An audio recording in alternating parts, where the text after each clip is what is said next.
vamos lá que esse vídeo promete. É possível ter um relacionamento com uma pessoa borderline? Será que é possível namorar, casar, noivar com uma pessoa que tem um diagnóstico de transtorno borderline? Essa é uma grande dúvida que eu recebo bastante e hoje eu quero responder para vocês com a minha visão, com a minha ótica e com a minha crítica a essa pergunta. Eu me chamo Manuel Vicente, sou médico psiquiatra e gosto de falar de saúde mental de uma forma que você não encontra por aí. Então aqui a gente não vai falar só de checklists de diagnósticos e listinhas de sintomas.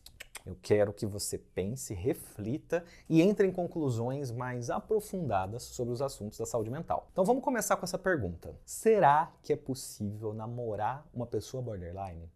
Por que essa pergunta é importante? Porque a pessoa borderline, o diagnóstico de borderline, ele é dado justamente nos relacionamentos interpessoais. Olha que interessante, esse é um diagnóstico que ele só aparece pela forma como a pessoa se relaciona com outras. Então esse é um diagnóstico que ele é profundamente cultural e do âmbito psicológico.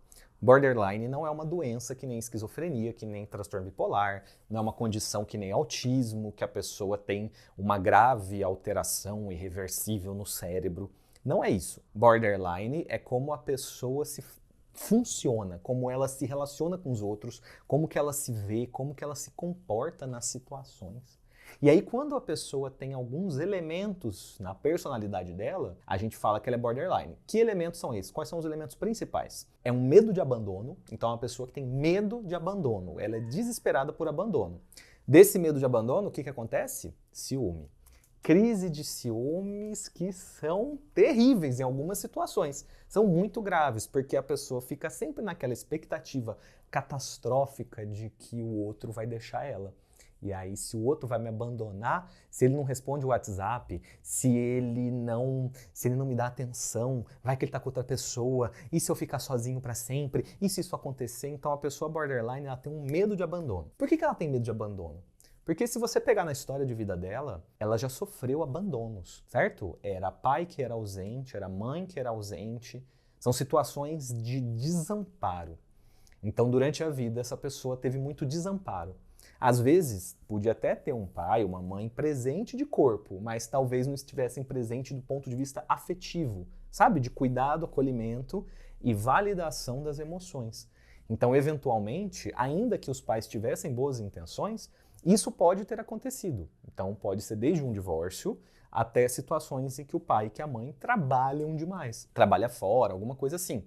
Esse tipo de questão pode facilitar na criança essa sensação de ser abandonado. Então, é uma característica da pessoa borderline que é o medo do abandono. Aí desse medo que vem essas histórias, certo? De ciúme, de um monte de coisa. Várias questões vêm disso. A pessoa borderline, normalmente, ela é uma grande sobrevivente de trauma. É assim que você vai conversar, é assim que você vai entender a sua namorada, a sua noiva, seu marido, essa pessoa que está com você e recebeu o diagnóstico de borderline, você vai prestar atenção que ela é uma grande sobrevivente de trauma. E talvez ela não lembre do trauma. Então é comum, por exemplo, que as pessoas traumatizadas não lembrem de várias partes da infância. Vocês já viram isso? Pessoas que, quando você pergunta, elas não lembram o que aconteceu na vida delas antes dos 12 anos, antes dos 15 anos de idade. Ela não tem memória. Por que alguém não teria memória da infância? Porque aconteceu alguma coisa muito ruim. Ou várias coisas muito ruins. A infância foi muito difícil. E aí, num processo traumático, é natural que a gente simplesmente apague. Então, essa é uma característica comum na pessoa borderline. Ela não tem muitas memórias ali da infância. E esse processo traumático, a gente chama ele de uma dissociação. Imagina, você desassocia a memória, a lembrança. Então disso vem uma outra característica borderline que é muito comum também, que é a pessoa ter crises dissociativas. É uma crise que você não tem nem palavra para dizer como que é.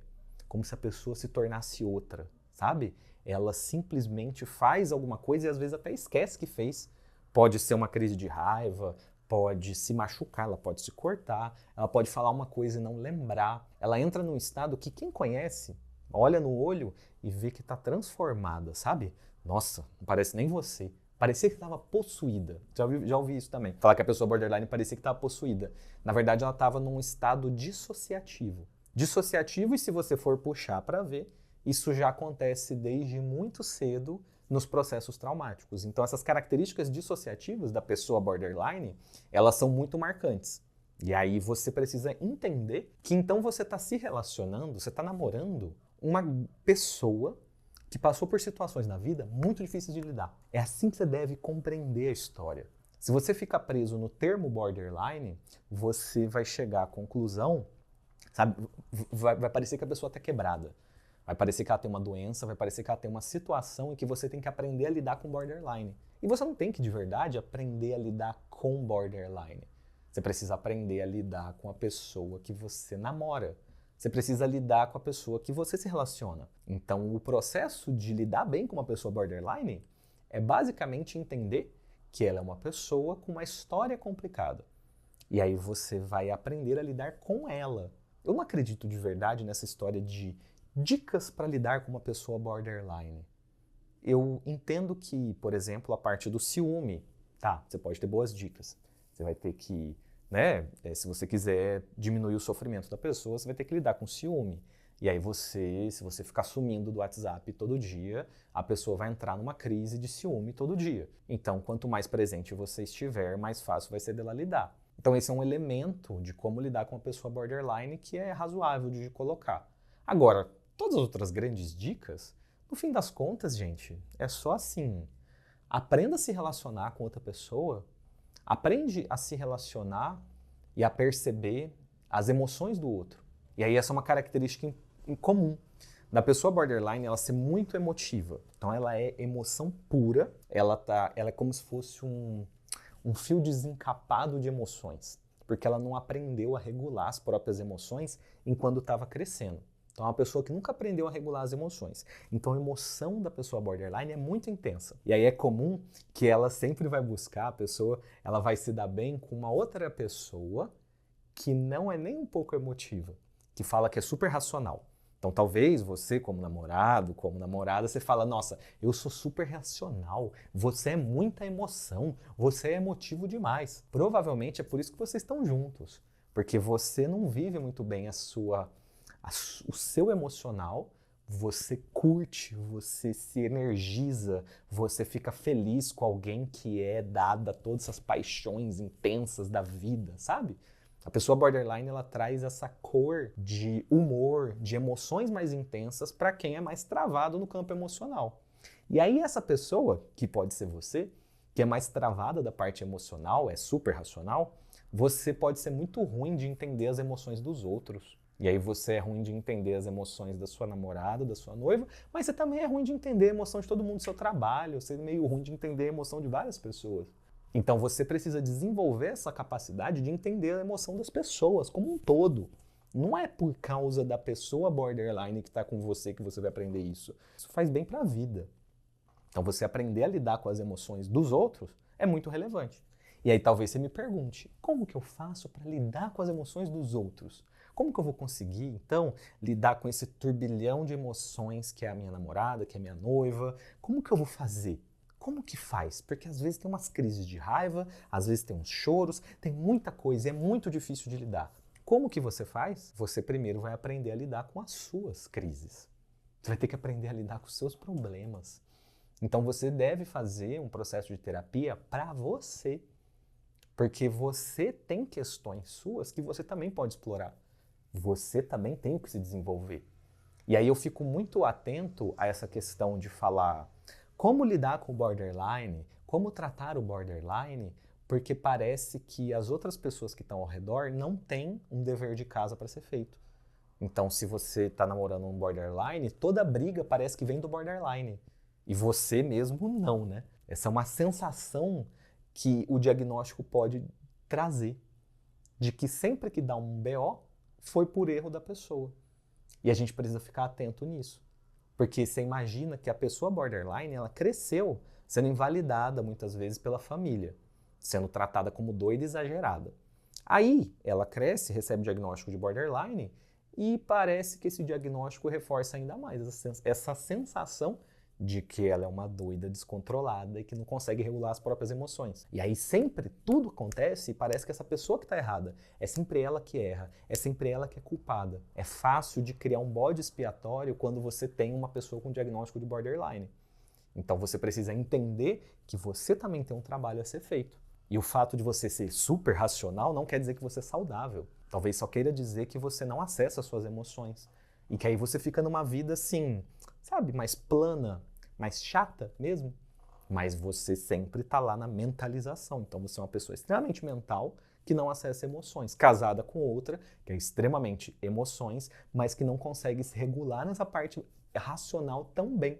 Porque isso não foi desenvolvido. E aí que, então, o processo de você aprender a lidar com uma pessoa borderline é, primeiro, entender que você tem que aprender a lidar com quem você está namorando.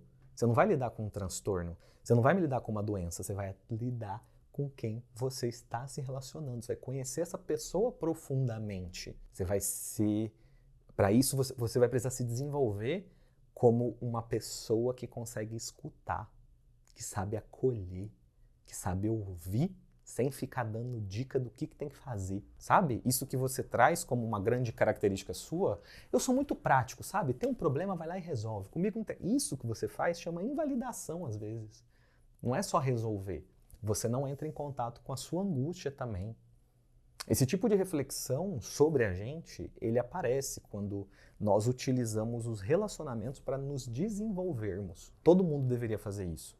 Usar o relacionamento como uma forma de se desenvolver. Se tem uma questão no outro, eu vou lá e exploro em mim. Inclusive, esse é até algum tema que eu gosto de falar, né, de relacionamentos. Eu não falo muito, mas se vocês quiserem, vocês comentarem aqui embaixo, eu posso até passar a falar mais, que eu não sei se as pessoas querem ouvir sobre isso. Porque eu vejo o relacionamento de uma forma de muita responsabilização, sabe? Eu não gosto de passar mão na cabeça de ninguém. Então você tá vendo que aqui eu tô te dando um vídeo sobre dicas, sobre formas de lidar com alguém borderline, mas no fim das contas eu tô trazendo uma responsabilidade de você também aprender a lidar com você. E nem todo mundo quer dica de responsabilização. Eu não sei o quanto que isso viraliza, tá? Honestamente, eu não sei o quanto que esse vídeo faz sucesso. Porque às vezes as pessoas só queriam, sabe, uma coisinha rápida, uma diquinha simples, mas isso não funciona, isso não existe. Tá? Se dica rápida funcionasse, estava todo mundo maravilhoso, estava todo mundo bem. Inclusive, se você concorda comigo, se inscreva no canal, porque esse canal é justamente para a gente entrar mais fundo nas reflexões, pensar, até para sair um pouco dessa zona de conforto, sabe? De achar que tudo é transtorno e que tudo se resolve com um passo, 2 passos, 3 passos. Não. Os processos são mais complicados, mais importantes, mas quando a gente encara eles desse jeito, eles realmente nos transformam. Então, nessa história de você lidar com uma pessoa borderline, você vai ter que entender como que você se relaciona com você mesmo. Vai ter que entender como que você se relaciona com as suas emoções, como que você se relaciona com os seus processos. E aí, se tivesse uma dica de verdade para dar para a pessoa que vai namorar um borderline, pensa que você está namorando um sobrevivente de trauma. Então você precisa entender trauma. E a única forma que existe de entender trauma é você explorar os seus traumas. Porque você também tem traumas. Mesmo que você não lembre, mesmo que você não considere, o trauma ele faz parte do desenvolvimento humano. Então é natural que você tenha traumas. Quando você conseguir explorar os seus traumas, quando você conseguir entrar neles e fazer um tratamento, por exemplo, estou falando de terapia para trauma, tá? Tô falando disso, tratamento específico para trauma, vai ficar muito mais fácil de você entender essa outra pessoa que você namora, que você está junto, que também tem processos traumáticos. Então eu só aprendi como lidar com os traumas dos meus pacientes quando eu explorei os meus traumas. Eu só aprendi como ouvir a emoção intensa que alguns amigos meus tinham quando eu explorei as minhas emoções intensas. E você lembra qual que era o grande medo do borderline? Que é medo de abandono, que é medo de ficar sozinho. Você lembra disso? Pois é, esse medo todo mundo tem. Esse é o medo mais primordial do ser humano. Então não existe pessoa que não tem esse medo de abandono. Não existe pessoa que não tem isso. Esse é um ponto de dor, é um calcanhar de Aquiles que todo ser humano tem. Se você explorar esse seu calcanhar de Aquiles, o seu medo de abandono, que pode ser bem menor do que a pessoa que você está junto, Mas na hora que você explorar ele, você vai conseguir desenvolver empatia, certo? É por isso que não existe dica que funciona sempre. Por isso que as dicas são pouco úteis. Porque no fim das contas, o que efetivamente faz uma diferença é você explorar o seu processo, você se resolver seu trauma e você entender seu medo de abandono. Na hora em que você entende isso em você, você consegue entender isso no outro. Esse que é o grande truque que ninguém fala. Porque se explorar dá trabalho, sabe? Se explorar dá trabalho. Mas empatia é uma coisa incrível que você não consegue fingir. Você não consegue fingir ser empático com alguém. Ou você é, ou você não é. E a forma que a gente tem de efetivamente desenvolver essa noção de entendimento do outro é se entendendo. Quando eu me vejo com mais profundidade, eu vejo o outro com mais profundidade. Eu tenho que ter camadas em mim para poder enxergar a camada do outro. Senão eu vou ficar vendo um diagnóstico, entendeu? É uma borderline. E aí que se você efetivamente quer desenvolver um relacionamento, você vai precisar aprofundar nisso, tá? Deixa seu like se isso faz sentido. Deixa um like, eu acho que essa frase ficou bonita. Então deixa um like se você concorda. Porque eu sinto que é bem assim, é desse jeito. E aí eu quero trazer uma mensagem também, que é meio que uma mensagem de esperança, mas são só informações e dados que a gente conhece. Porque essa história de borderline, provavelmente a pessoa recebeu, e aí o profissional fala que o borderline é uma coisa meio para sempre, que vai ter que aprender a conviver com ela. E isso não é verdade. A tendência natural do borderline é de melhorar. Eu tenho uma live, inclusive, aqui no canal, que eu falei só sobre isso. Por que que a maioria dos borderlines melhoram? Por que que a maioria dos borderlines melhoram? Porque os processos traumáticos e da vida, eles vão amadurecendo, a pessoa vai se amadurecendo, ela vai se transformando. E borderline não é uma doença, é uma personalidade. Então a nossa personalidade amadurece, a gente fica mais, sabe? A gente adquire mais autocontrole com a idade, a gente aprende a se entender melhor e naturalmente a tendência é de melhora. Só que às vezes isso demora, entendeu? A gente tá falando de uns 10 anos aí para ter uma melhora significativa, uns 10 anos. Então não dá para esperar a melhora acontecer para só então você ir se relacionar. Isso pode ser difícil. Agora, no momento em que você entende os seus processos, você vai ter muito mais capacidade de ajudar, conduzir, lidar com essa situação de uma maneira mais amadurecida. Então, se você se entrega no processo de se entender, você entende os outros de uma forma melhor e você muda nesse caminho, certo? Você muda nesse caminho. Não fica tudo concentrado na pessoa borderline. Você também faz parte desse processo. E você só tem a ganhar com isso, sabe? Se desenvolver é muito profundo. Então, se desenvolva. Entre em processos terapêuticos profundos, explore seus traumas, explore o seu medo de abandono. Você vai identificar características que você fala, nossa, isso aqui, esse traçozinho, essa coisinha de borderline, até eu tenho também, isso aqui eu tenho também. Aí você consegue se sintonizar com a pessoa, entendeu? Eu sinto que esse é o maior caminho para você realmente continuar nesse relacionamento, nessa jornada. Porque a pessoa, mesmo tendo sido vítima de trauma, mesmo tendo sido vítima de invalidação, ela ficou marcada. A forma como ela se comporta hoje tem um motivo, tem uma história por trás. Mas ela continua tendo vários atributos que podem te encantar e você pode adorar, né? Pode ser muito bom esse relacionamento. Mas aí ele não vai ser um relacionamento com um transtorno borderline, ele vai ser um relacionamento com um ser humano complexo, denso, que é muito mais do que os traumas que aconteceram com ela. Tá? Então é dessa forma que eu vejo as coisas. E aí eu tenho, inclusive, uma formação para profissionais que querem desenvolver o raciocínio clínico avançado e aprenderem a ter esse tipo de visão que eu estou trazendo. A gente fala muito sobre isso, que é a FDD. A gente tem um módulo, tem 2 módulos, na verdade, bem completos, muito extensos sobre borderline, em que eu exploro essas questões de personalidade, temperamento, traumas e a relação de tudo isso. Então, se você é psicólogo, terapeuta, se você dá diagnóstico para as pessoas, você pode fazer a formação FDD, que é a formação Desafio Diagnósticos. E se você é um familiar, se você está atrás de um diagnóstico, se você é um paciente que está por aí, você pode adquirir o e-book gratuito, que é o Manual de Sobrevivência em Saúde Mental, que é um e-book que eu fiz para orientar e melhorar como as pessoas conduzem o próprio tratamento na saúde mental. Então é para você conseguir se localizar nessas questões de saúde mental, saber que tipo de remédio, como que você usa remédio, que tipo de remédio que existe, que tipo de tratamento que tem, como que você escolhe um psicólogo. Aí tem o e-book, que é gratuito, e tem o curso que você pode fazer, que é a parte, e aí você consegue me ver explicando todo esse e-book, passo a passo, todos os detalhes de como que um tratamento funciona, tá? É isso que eu quero levar para as pessoas, é isso que eu quero trazer aqui nesse canal. Se você não se inscreveu, se inscreve, ativa o sininho para não perder os próximos vídeos. A gente se vê na próxima. Tchau, tchau.